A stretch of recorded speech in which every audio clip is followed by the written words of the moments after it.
네, 안녕하세요. 정치적인 토크쇼의 황인찬입니다. 오는 2022년 3월 9일은 대한민국의 제20대 대통령 선거가 있는 날인데요. 불과 한 달 조금 넘게 남은 시점이지만 대선 후보들의 철학이나 비전을 엿볼 수 있는 공약보다는 선십성 포퓰리즘 공약이나 도덕성과 자질 검증을 핑계로 한 비난과 비판만 난무한다는 점에서 국민들은 불안해하고 있습니다.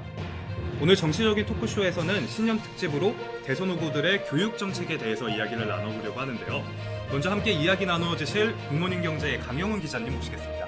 안녕하세요. 안녕하세요. 네, 그리고 대선 후보들의 교육 공약에 대해서 말씀해주실 조기성 스마트 교육학회 회장님 모셨습니다. 안녕하세요. 네, 안녕하세요. 먼저 간단하게 자기소개 한 번만 부탁드리겠습니다. 여기서 중요한 게 제목이 정치적인 토크쇼네요. 이럴 줄 알았으면 못 나왔습니다. 예. 제가 이제 현직 22년 차, 올해로 23년 차 교사, 현직 교사이거든요. 그 교사들이 정치적 중립을 지켜야 돼요. 그렇죠. 그러니까 제가 오늘은 미래교육 전문가로 나온 거기 때문에 11년째 미래교육을 연구하고 있고 미래교육 전문가로서 제 정치적인 견해 전 없습니다. 그냥 공약만 갖고 객관적으로 제 주관적으로 말씀드리도록 하겠습니다. 네, 객관적이고 주관적인 평가 잘 부탁드리겠습니다. 그럼 본격적으로 대선 후보들의 교육 공약에 대해서 살펴보도록 하겠습니다. 먼저 이재명 후보는 돌봄 국가 책임제에 대한 생각을 밝혔고요. 윤석열 후보나 안철수 후보 또한 돌봄 교실 확대, 보육 국가 책임제 같은 교육 공약을 내걸었습니다. 이게 또 사실 비슷비슷한 공약으로 보이기는 하는데요. 네, 일단 돌봄 교실은 이재명 민주당 후보는 뭐 초등학교 오후에 3시에 이제 동시 학교제 같은 경우를 실시하자고 하고, 이게 다른 뭐 전 세계적으로 이게 요즘 추세라고 하더라고요. 그리고 이제 오후 7시까지 양질의 돌봄 서비스를 뭐 제공해서, 그러니까 이제 부모님들이 올 때까지 좀 시간을 좀 학교에서 보낼 수 있게 하겠다. 물론 구체적인 내용은 좀 안 나와 있는데요. 일단 이런 비전을 좀 보여준 거고요. 그리고 뭐 등하굣길 교통안전도 지금은 뭐 그 어릴 때 저도 어머님이 이제 나오셔가지고 뭐 녹색 어머니 뭐 이런 걸 봤었는데, 그걸 이제 사회적 일자리를 활용해서 좀 하겠다 이렇게 얘기했었고, 그다음에 이제 아동 급식카드 사용처를 뭐 편의점 이런 데가 아니라 일반 음식점으로 좀 크게 확대를 하고, 그다음에 급식 지원 뭐 단가 인상해서 좀 더 좋은 급식을 애들한테 좀 제공하겠다, 뭐 이런 돌봄 교실 이런 공약이 좀 내보냈고요. 뭐 돌봄 국가 책임제도 뭐 이제 같은 선상에서 뭐 노인분들이나 뭐 고령층에게 뭐 인프라를 좀 넓혀주고 뭐 지방 정부에서 좀 챙겨주겠다 이런 식으로 이제 좀 내놨고요. 윤석열 후보 같은 경우는 이제 학기 중에 돌봄 교실을 운영하고 방과 후에 학교에서 이제 연계해서 돌봄 교실을 한다고 밝혔는데요. 이거는 전부가 아니고 좀 참여하는 학생에게만 한해서 한다고, 어떻게 보면 선택적 집중한 거죠. 그래서 뭐 1에서 6학년까지 일단 전원 대상으로 하되 필요한 사람 학생들만 돌봄 교실에 참여해서 뭐 아침과 방학 중에는 점심까지 급식으로 하고, 이제 방학 중에는 뭐 초등학생들이 만약에 원하는 학생이 있으면 누구나 얼마든지 중간에 참여할 수 있게 뭐 그런 식으로 얘기를 했고요. 그다음에 0에서 5세 뭐 보육 유아교육 같은 경우는 국가에서 책임지고, 뭐 보육시설이나 유치원 이용하는 영유아한테는 친환경 무상급식 해주고, 그다음에 이제 원할 경우 부모가 부담하는 조식하고 석식도 무상 지원해주겠다. 근데 어떻게 보면 다 선택이기 때문에 약간 이재명 후보랑은 조금 다르다고 볼 수 있겠죠. 네. 네, 그러면 조기성 회장님께서는 돌봄 교실이나 돌봄 국가 책임제에 대해서 어떻게 생각하시는지 의견 부탁드리겠습니다. 국가가 돌봄을 책임져 준다는 이 말 자체는 참으로 좋은 말 같아요. 근데 자녀를 안전하게 맡기고 내가 하고 싶은 일을 할 수 있고 내 뭐 직업적인 일을 하고 뭐 돈도 벌 수 있고 뭐 다 좋은데, 한번 입장을 한번 바꿔놓고 생각을 해보고 싶어요. 아이 입장에서 한번 생각을 하면, 아이는 자녀들은 부모랑 많은 시간을 보내는 게 가장 좋잖아요. 그런데 사회적으로 부모가 늦게 올 수 있게 만들어준다면, 일을 길게 하고 나면 아이는 부모는 얼굴 볼 수도 없고 정상적인 가정이 어떻게 보면 이루어지지 않지 않을까. 저는 이 국가의 돌봄을 국가가 책임진다는 거는 부모들이 일찍 집에 와서 아이들과 함께 할 수 있는 시간을 많이 주는 게 더 좋지 않을까, 그런 생각을 많이 하고 있고요. 그래서 국가는 이제 부모가 가정으로 돌아올 때까지 안심하고 맡길 수 있는 뭐 그런 보육이라든지 돌봄을 해주는데, 꼭 학교에만 또 이거를 너무 포커싱을 주는 경우가 있어요. 학교가 아니라도 지역에서 우리가 함께 키운다는 이야기도 있거든요. 지역의 돌봄센터 같은 것들을 만들어서 아이들이 그 안에서 취미도 갖고 공부도 하고 할 수 있으면 얼마나 좋을까요? 우리 기자님 말씀하신 것처럼 뭐 전 세계에서 3시 정도에 뭐 학교하는 게 일반적이다 그러는데, 외국 학교를 그렇게 되면 오전에 공부를 한다면 오후에는 뛰어놀고 함께 노는 시간을 많이 갖게 되거든요. 근데 아이도 우리나라에 있으면 노는 시간이 아니라 계속 뭐 이것도 공부하고 저것도 공부하고 아이들에게 계속 부담을 줘요. 그러니까 지역의 친구들하고 뛰어놀 수 있는 공간을 주고 또 아이 입장에서 학교에만 계속 아침부터 부모가 올 때까지 갇혀 있으면 하나의 그것도 감옥 같은 느낌이 아닐까. 지루하죠. 계속. 아이의 입장에서 생각을 하면 그래서 네. 좀 다양성을 갖춘 공간들 뭐 공간이 없으면 학교도 활용하지만 지역센터나 다양하게 이용해서 아이들이 믿고 맡길 수 있는 공간을 준다는 것은 좋은 정책으로 생각하고 있습니다. 국가가 돌봐주는 것도 물론 중요하지만 네. 가정에서 아이를 잘 돌볼 수 있도록 뭐 기업 문화 등 이런 것들이 수반돼야 되는 것이 중요하다. 그렇죠. 네. 부모가 일찍 집에 올 수 있으면 아이들이 부모와 함께 시간을 보내야 가장 정서에 맞는 것 같아요. 특히 유아, 초등 그 시절에는 부모님과 함께 경험하는 그 시간만큼 중요한 게 없잖아요. 근데 그럴 수 없는 가정에는 어쩔 수 없이 국가에서 환경을 제공을 해줄 수는 있죠. 하지만 모든 아이들에게 그렇게 할 수는 없는 거니까 어떤 정책이 어떻게 나올지 모르겠으나 될 수 있으면 좀 문화도 바꾸고 해서 부모님들이 가정에 일찍 돌아올 수 있는 그런 문화로 바꿔주는 공약이 좀 나왔으면 하는 바람이 있습니다. 네, 4차 산업혁명 시대와 코로나 팬데믹 현상으로 인한 비대면 수업 방식으로 많은 어려움을 겪었던 지난 2년이었습니다. 이 때문에 스마트 교육에 대한 이야기를 또 빼놓을 수 없겠는데요. 스마트 교육에 관련된 교육 공약은 어떤 것들이 준비되어 있을까요? 사실 뭐 딱히 이렇다 할 스마트 교육에 대한 대선 후보들의 공약은 별로 없습니다. 이재명 후보가 임기 내 이제 디지털 미래 인재 100만 명을 양성하겠다. 학생 모두에게 1인 1 디지털 학습기기를 지급하겠다는 약속을 했고, 윤석열 후보는 입시에 코딩을 반영하겠다는 공약을 했습니다. 또한 이제 안철수 후보는 AI, 반도체 특성화 대학을 신설하여 전액 장학금으로 키워내겠다는 공약을 발표한 바 있습니다. 조기성 회장님께서는 대선 후보들의 스마트 교육, 디지털 인재 양성에 관련된 공약에 대해서 어떻게 보고 계십니까? 저는 스마트 교육을 오래 해온 사람으로서 일단 교육의 디지털 전환에 대해서는 찬성하는 입장이긴 합니다. 다만 이제 공약에 보면 몇만 명의 인재를 양성한다, 입시에 반영한다 이렇게 어떻게 보면 되게 좀 강제적으로 말을 하잖아요. 근데 그러다 보면 그쪽에 너무 이게 치중하다 보면 다른 학문이나 다른 분야가 되게 등한시될 수가 있어요. 그래서 이 코딩 교육, 소프트웨어 교육 같은 경우 우리가 CT를 길러준다 그래요. 컴퓨팅 사고력. 그래서 아이들에게 자연스럽게 소프트웨어 교육을 하면서 이 컴퓨터 같은 사고를 할 수 있게끔 만들어주는 어쩌면 기본적인 학문으로서 만들어주면 아이들이 자연스럽게 컴퓨팅 사고력을 갖춘 인재가 되지 않을까. 근데 현재는 소프트웨어 교육이 초등에서 17시간밖에 되진 않아요. 그래서 이 시간을 조금 늘리거나 다른 교과랑 융합을 해서 좀 아이들이 컴퓨팅 사고를 많이 해야, 이 컴퓨팅 사고라는 게 뭐냐면 실패해도 다시 한번 도전할 수 있는 순서도 그리듯이 예전 같으면 실패 그러면 안 돼 그랬는데 실패했으면 원인 다시 분석해서 돌아가서 다시 도전할 수 있게 하는 사고력이거든요. 그럼 꼭 우리가 디지털 인재뿐이 아니라 모든 사람에게 필요한 사고잖아요. 그래서 기본적인 사고로서 그런 교육을 강화시킨다는 정책이라면 그건 찬성하고 싶습니다. 다만 몇 명 양성, 입시의 반영 같은 군인도 아니고 극단적인 것은 무슨 100만 양병설 이렇게 나가는데 조금 과하지 않을까 생각이 드네요. 네, 또 한쪽 분야를 육성하다 보면 타 분야와의 균형도 분명히 문제가 되는 것 같습니다. 소위 문사철이라고 하죠. 그쪽 네. 분야는 도대체 언제 또 육성이 되는지 그런 또 어려움이 있는데요. 컴퓨팅 사고력이 진짜 방금 말씀해주신 것처럼 어려운 게 아니라 그냥 설명 가능한 논리의 흐름을 만드는 거라고 생각합니다. 네, 교육공학에 가장 촉각이 곤두세우는 것이 바로 대학 입시제도라는 생각이 드는데요. 저는 아직도 그 수능날 그 추웠던 공기가 생생히 기억이 납니다. 각 후보마다 입시제도에 대한 공약도 물론 내걸었습니다. 이재명 후보는 수능 초고난도 문항 출제를 없애겠다. 그리고 수시 비율 조절, 공공 입학 사정관제 도입 등의 정책을 내놓았습니다.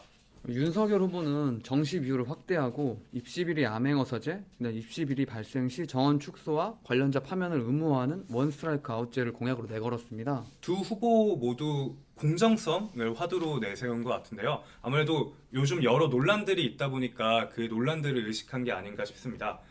다만 안철수 후보는 조금 다른 입시 공약을 선보였죠. 네, 안철수 후보는 수시 지원의 전면 폐지를 공약으로 내걸었고, 허경영 후보는 수능과 내신 과정을 모두 폐지하겠다는 주장을 내세웠습니다. 매번 대선이 치러질 때마다 입시제도는 후보들이 당연히 내세우는 공약이긴 하지만 현실에서 점진적으로 시행 가능한 공약이라기보다는 현실과는 조금 동떨어진 갑자기 급진적인 공약으로 보이기도 하는데요. 제 20대 대선 후보들의 입시제도 공약에 대해서는 혹시 어떻게 생각하시는지? 교육 종사자로서 정말 안타까운 게 꼭 입시제도에 대해서는 꼭 뭐 아니면 도예요. 수능 아니면 수시. 수능을 늘리면 수시를 당연히 두 개밖에 없으니까 비율 조정을 한다는 건데 수능에서 문제가 생기면 수능을 줄이고 수시를 강화하겠다. 수시에서 문제가 생기면 정시를 수시를 확대하겠다. 줄이고 정시를 강화하겠다. 두 개밖에 없어서 그런 것 같아요. 근데 이렇게 오락가락하는 정책 때문에 학부모님들이 혼란을 겪어요. 그래서 우리가 수시를 준비하는 학생들은 다양하게 자기의 할 일들을 하잖아요. 근데 어느 날 갑자기 책 열심히 읽고 봉사활동 하라 그러다가 입시 딱 바뀌어갖고 독서 반영 안 되고 봉사활동 반영 안 돼. 그럼 그동안 했던 것들이 물거품이 되는 거예요. 그럼 아이들 책도 읽지 말고 봉사활동도 하지 말라는 얘기랑 똑같거든요. 이렇게 오락가락하는 입시 정책이 학부모들을 혼란시키고 결국은 공부 서열화 사교육 의존으로 가게 돼 있거든요. 사교육 하시는 분들은 싫어하시지만 결국 학생들 미래 교육에서 아이들이 정말 행복하려면 이렇게 서열화하는 것보다는 다양성 있는 다양화하는 입시 정책.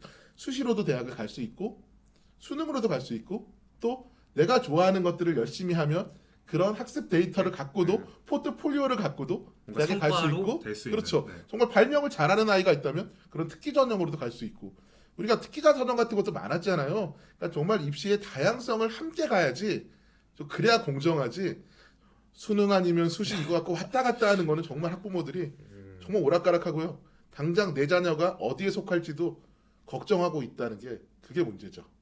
네, 대선 후보들이 교육자가 아니기 때문인지는 모르겠지만 교육 공약과 관련해서는 유독 이렇다 할 공약이 없는 것은 사실입니다. 물론 교육에 관련해서 여러 전문가와 현장의 의견을 수렴해서 정책을 마련해야겠지만 그냥 어쩔 수 없이 자리를 차지하기 위한 공약이라는 느낌을 좀 지울 수는 없는 것 같습니다. 사실 대한민국 교육에 관련해서는 지금 문제가 많이 있습니다. 그런데 이 교육공학이라는 것이 표심으로 직결되는 부분이 아니기 때문인지 무심한 경우가 좀 많은 것 같아요. 일단 교육 문제보다는 당장 표심이 걸린 예민한 문제부터 공약을 걸어야 표를 받을 수 있기 때문이 아닐까 생각이 드는데 사실은 교육만큼 대한민국 발전에 공헌을 한 것도 없고요. 앞으로도 중요한 게 없거든요. 왜냐면 우리 아이들이 인재가 잘 자라야지 미래에 우리 대한민국을 이끌어갈 인재로 성장을 하잖아요. 이 아이들이 얼마나 창의적이냐, 얼마나 문제 해결을 잘하느냐 이런 인재로 거듭나게끔 교육은 장기적으로 갔으면 좋겠고요. 좀 제발 정치적으로 돼갖고 아까처럼 왔다 갔다 하는 게 아니라 좀 10년, 20년 장기 공약을 여야 합의하에 만들어 놓고 그 다음에 시대 흐름에 맞춰서 약간 조정을 한다면 학부모님들도 안심을 하고 믿고 따라갈 수 있을 것 같아요. 내 자녀가 맨날 서열화하고 학원 가서 공부만 하고 애들하고 놀지도 못하는 것보다는 내가 하고 싶은 걸 정말 열심히 하면서 내 미래까지 대비할 수 있다면 저라면 그렇게 보낼 거거든요. 그러니까 제발 좀 장기적인 정책, 정치랑 좀 분리된 교육 정책으로 앞으로 계속 지속됐으면 하는 바람이 있습니다. 정말 적어도 교육은 정치와 분리해서 좀 네. 장기적인 흐름으로 갔으면 좋겠다. 네, 말씀 감사드립니다. 지금 우리나라 대학들 사정도 얘기를 안 해볼 수 없는데요. 참 인구가 많이 줄어서 진짜 대학들이 사정이 많이 어렵지 않습니까? 수도권 대학들은 입학생 모집에 그렇게 큰 어려움이 없다고 해도 특히 지방 대학들은 신입생이 그냥 없어서 지원 자체를 안 하니까 존폐 위기에 놓여 있다는 뉴스도 심심치 않게 접할 수 있는 것 같습니다. 이런 현상들은 어떻게 해결할 수 있을까요? 저희 교육 종사자들끼리 하는 말이 벚꽃 피는 순서대로 대학이 문제가 생긴다. 이런 말들이 있어요. 이게 수도권에 이게 집중되어 있기도 하고요. 또 인구는 점점 줄어들고 있잖아요. 근데 우리나라 이제 어떻게 보면 초등학교를 유치원 가죠. 초등학교 가죠. 중학교, 고등학교 가죠. 그러면 그 다음에 대학을 바로 가는 이런 문화들이 있잖아요. 근데 앞으로는 그러니까 입시 제도도 다양화한다고 하지만 고등학교를 졸업하고도 열심히 하면 학점제 같은 것들이 이제 나와갖고 정착이 되면 내가 정말 열심히 노력하면 고등학교를 졸업하고도 취업을 바로 해서 사회 경험을 쌓고 그 다음에 필요하면 대학에 진학을 할 수도 있고요. 또 그 다음 대학을 졸업하고 직장을 다니다가도 나는 직종을 바꾸고 싶어 그럴 때 다시 한번 대학을 가서 이렇게 하는 그 사회가 평생 교육기관으로 좀 이렇게 전환을 많이 했으면 좋겠어요. 그리고 특성화 대학이라든지 뭐 이렇게 평생 교육기관으로 좀 대학이 많이 변화가 된다면 대학이 존폐한다는 뭐 이런 개념보다는 다양하게 변화된다는 어떻게 보면 진화한다고 좀 볼 수가 있겠고요. 그렇게 좀 변화됐으면 좋겠어요. 제발 고등학교 졸업하고 다 대학 가는 이게 아니라 네. 필요한 사람만 대학에 가고 필요할 때 대학에 가는 그런 교육으로 바뀌면 얼마나 좋을까 하는 그런 바람을 하고 있습니다. 네, 대학이 정말 교육의 다양성을 담당하는 기관으로 변모됐으면 좋겠다 그런 의견으로 받아들인 것 같습니다. 이 밖에도 좀 특이한 교육 공약으로는 안철수 후보의 학제 개편을 들 수 있을 것 같은데요. 어떤 건지 기자님 자세히 설명 한 번만 부탁드리겠습니다. 아, 네. 안철수 후보는 지금 70년 전 학제가 지금까지 그대로라면서 만 3세 때 유치원 공교육으로 입학하고 만 5세 때 초등학교에 들어가면 노동력이 부족한 시대에 1년이라도 빨리 사회에 진출할 수 있게 만드는 효과가 있다며 학제를 개편해야 한다는 주장을 했습니다. 이게 조기 사회 진출이라는 게 특히 한국 남성들은 군대가 2년 껴있기 때문에 졸업 바로 하고 사회 진출하려고 해도 26살 이렇게 되니까 좀 귀가 솔깃할 수 있을 것 같은데요. 조기성 회장님, 학제 개편에 대해서는 어떻게 생각하시나요? 안철수 후보의 말처럼 1년이라도 빨리 사회에 진출할 수 있게 하는 효과가 개인적으로나 뭐 국가적으로 어떤 이점이 있을 수 있을까요? 지금처럼 경쟁하는 입시를 하려면 차라리 빨리 가는 게 좋을 수도 있겠어요. 하지만 교육이 정상화된다면 학생들이 이 청소년 시절을 행복하게 보내고 나의 꿈을 키우고 나의 미래를 준비하는 시간으로 갖는다면 우리 이 경쟁하는 사회에 조금이라도 늦게 가게 하는 게 저는 제 바람이 그래요. 청소년 시기라도 행복하게 보내라.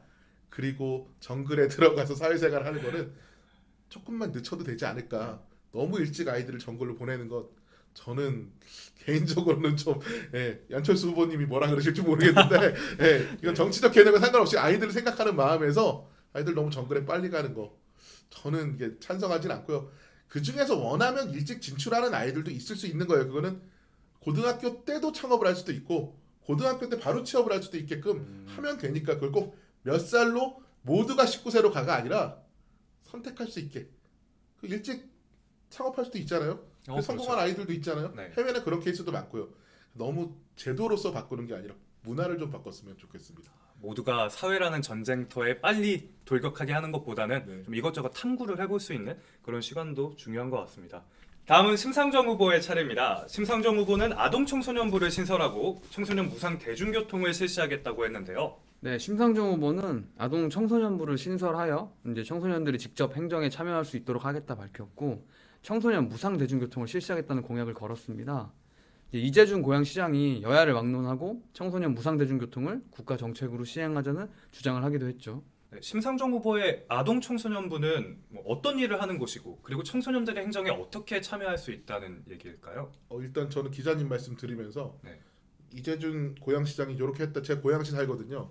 저희 애들 차비는 안 들게 해줬으면 좋겠네요. 저희 애들 걸어 다니긴 합니다.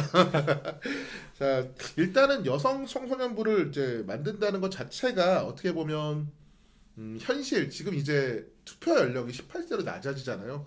근데 아이들이 정치나 이런 것들을 전혀 모르고 있다가 갑자기 투표를 할 수가 없으니까 어느 정도 사회 이슈 같은 것들을 시뮬레이션도 하고 보면서 보는 눈을 가진 다음에 정치적인 이슈도 볼 수 있게 한 다음에 그 다음에 투표를 할 수 있게 만들겠다. 좀 이런 생각이라고 저는 생각을 하고 있는데요.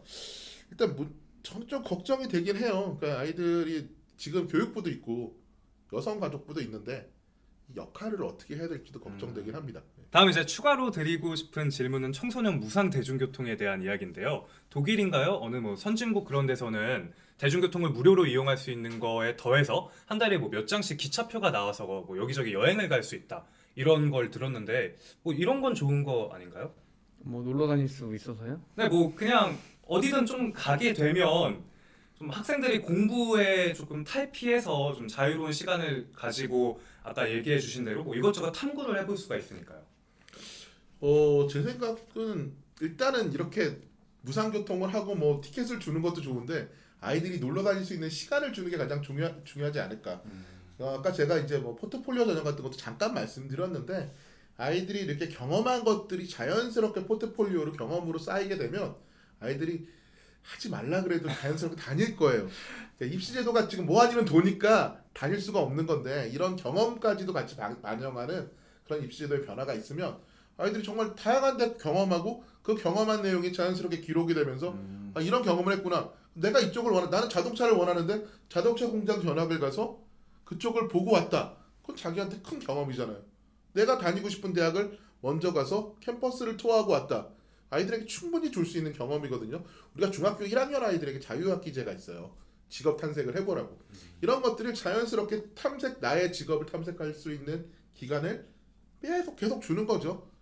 꼭 당장 입시에 찌들어갖고 못 가는 아이들이 아니라 여유 있게 자기가 하고 싶은 걸 할 수 있는 그런 아이들로 입시 정책, 교육 정책이 바뀌었으면 하는, 저는 다시 말하지만 학생들이 행복해야 미래가 있다고 생각하는 사람입니다.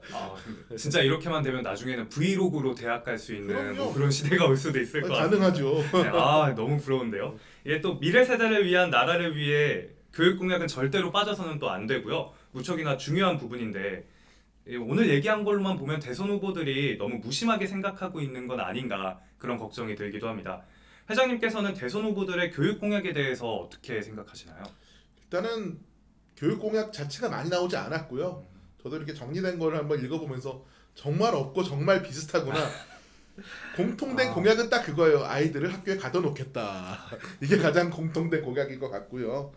그래서 교육 공약보다는 보육 공약이지 않을까 이런 생각이 좀 많이 드는데, 아이들 입장에서 보면 우리 아이들은 미래 사회를 이끌어갈 인재가 돼야 되니까 정말 다양한 경험을 하고 다양한 것을 보면서 친구들과 함께 문제 해결을 할 수 있게끔 기회를 많이 주는 거예요.